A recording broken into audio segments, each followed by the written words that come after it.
Voting for the first round of the French presidential election started today.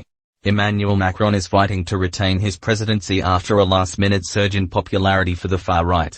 Marine Le Pen is President Macron's main rival and will be pitted against the incumbent in a head-to-head runoff on April 24. In his 5 years of presidency, Mr. Macron has become an influential figure in European politics. He has made over 150 international trips in his role as president, including 6 visits to the UK, where Mr. Macron has been welcomed by British leaders and royalty. His last visit was in November last year for the United Nations Climate Change Conference, attended by Prince Charles, Camilla, Duchess of Cornwall, Prince William, and Kate, Duchess of Cambridge. Mr. Macron has had previous contact with the Prince of Wales, including a heartfelt letter from the Prince following the devastating fire which damaged Notre Dame in April 2019.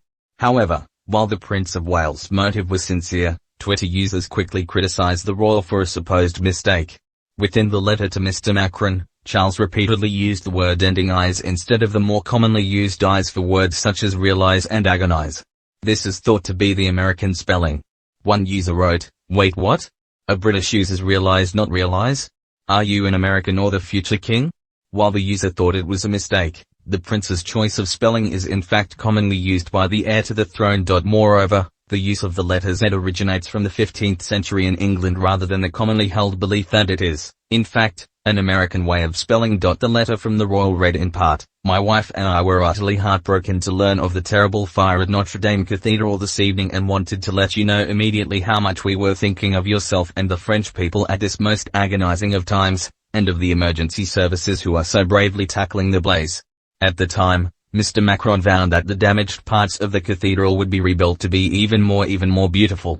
The restoration is still underway and is expected to be completed by April 2024. In 2020, Macron traveled to London to commemorate the 80th anniversary of his predecessor Charles de Gaulle's Appel, his BBC broadcast to occupied France after the Nazi invasion in 1940.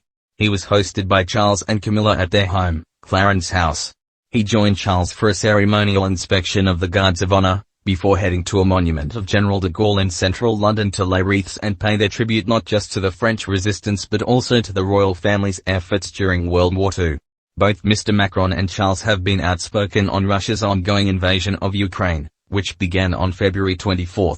The French president has spoken to his Russian counterpart Vladimir Putin a dozen times in a bid to end the conflict. Mr. Macron did not confirm his run for re-election until just before the deadline. His focus on the Russia-Ukraine war was said to have been a distraction. Meanwhile, the Prince of Wales openly condemned the actions of Putin and the invasion.